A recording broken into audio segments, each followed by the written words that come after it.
Hmm.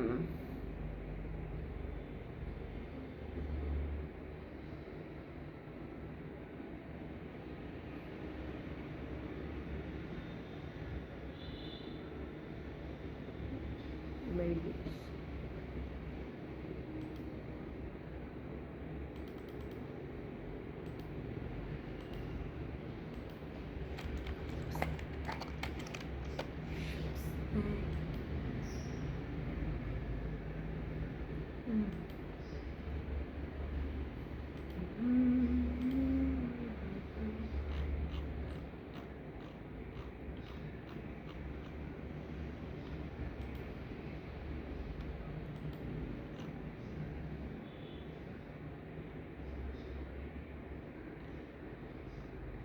Oh, the data breeder.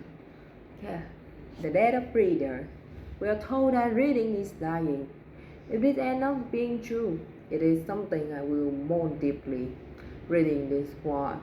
Reading is one of the things I love most in the world, and I would read for the millions of people who would be unable to experience this pleasure in the future. I would also mourn the loss of perhaps the greatest medium of transferring difficult and complex ideas that we have ever had. And I would worry that our capacity for depth of thought would suffer as a result. But to net reading, but next to reading, there stands a figure that I really would like to see kick the bucket. It is not reading itself, but the reader. I am capitalizing this term to distinguish with distinct, distinguish with distinguish.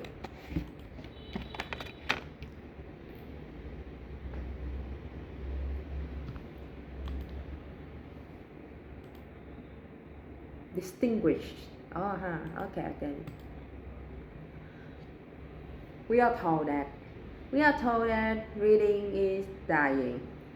If this ends up being true, it would. And if this ends up being true, it is something I will mourn deeply. Reading is one of the things I love most in the world, and I would read for the millions of people who wouldn't be unable to experience this pleasure in the future. I would also mourn the loss of perhaps the greatest medium for transferring difficult and complex ideas that we have ever had. And I would worry that our capacity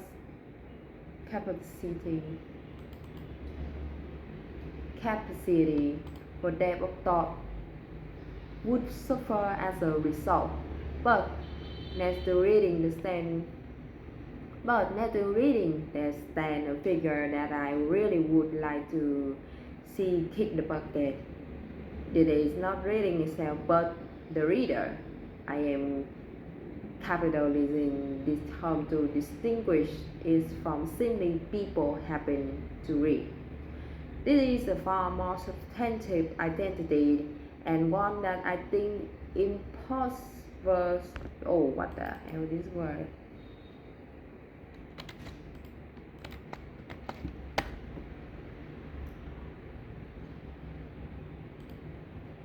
Impoverished. Impoverished. I, and one that I think impoverished both reading itself and put people's some of my favorite book. For the readers, reading is not an activity but something like a moral badge of honor, an intellectual status symbol, or a tool with which to condenses to others. They are the people who will lambaste you for not having to read this or that. If asked, they will happily list off all the books they have read, whether or not they have indeed read them, and will treat this list as if it's a reflection of them as a person. They are a pattern where it comes to their precious book and they have no time for anything that is not to their taste. If they are a fan of French literature, then German literature must be swelled by comparison. If they are a nebulously defined fan of classics, then that must go with the thought that anything written in the past 100 years is total rubbish and not worth reading. Then that must go with the thought that anything written in the past 100 years is total rubbish and not worth reading. They are the people that actually make you want to talk about books less, since they have no patience for innocent curiosity or the willingness to learn more. For them, a kind of endless literary knowledge is the only currency that matters. Their fondest wish is to turn into the human Encyclopedia Britannica. I don't know this. I don't know how to pronounce this term. In itself, this would not be the worst thing in the world if it were not the insistence that it makes them better than anyone else. I'm so hungry right now. I'm so hungry right now.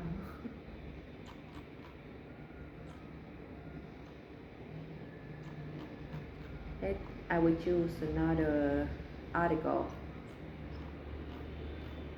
We will choose another article.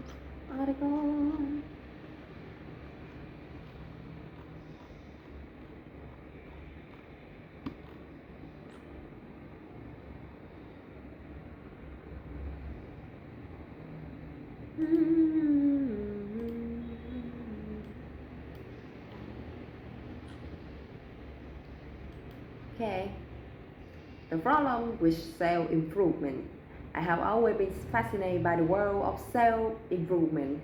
For a long time, I was deeply immersed in it, and found it genuinely helpful.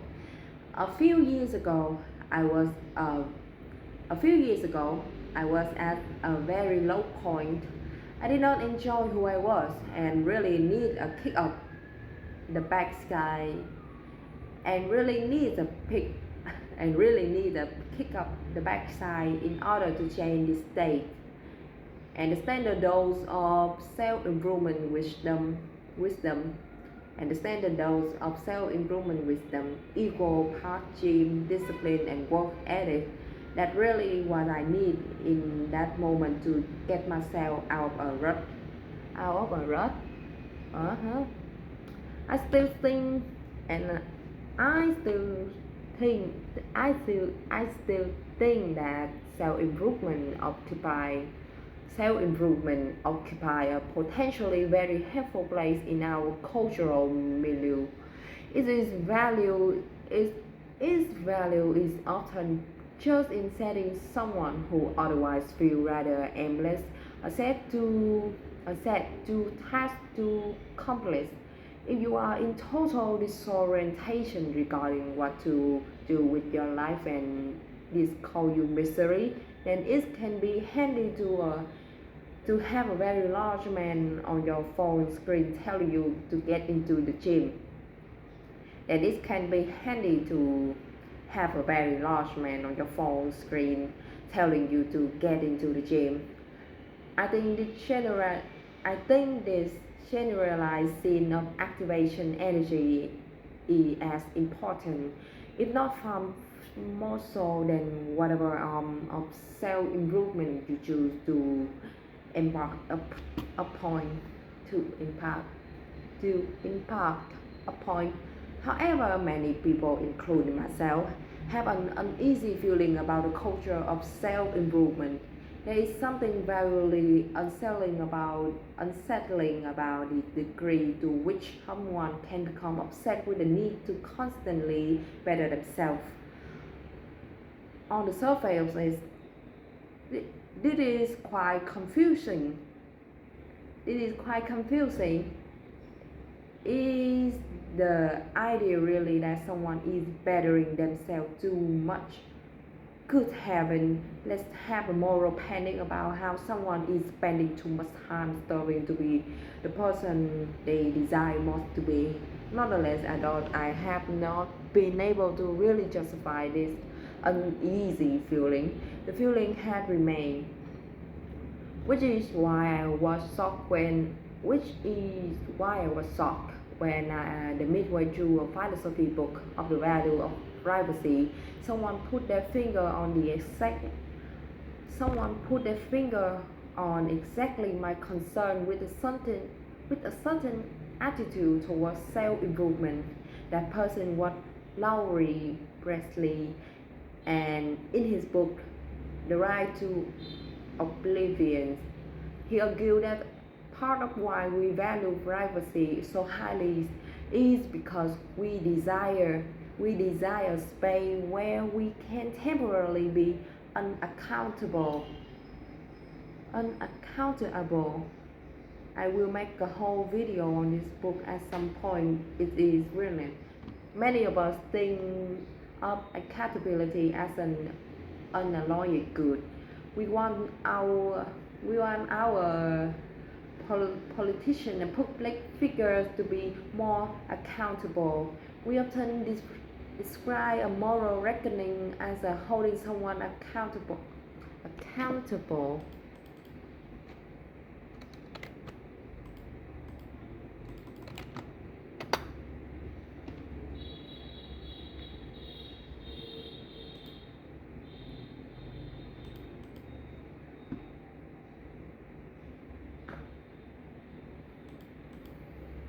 Accountable.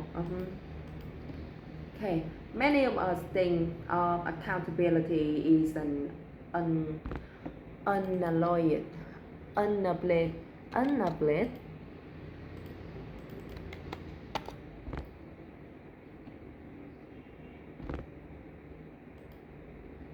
unalloyed, unalloyed, unalloyed. many of Many of us think of accountability as an unalloyed good.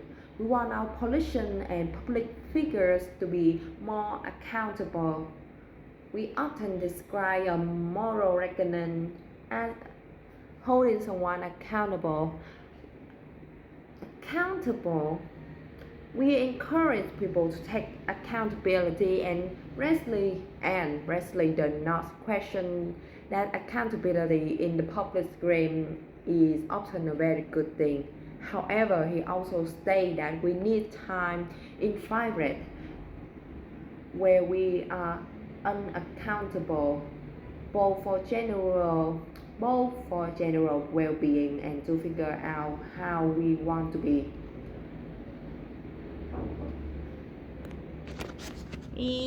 That's it.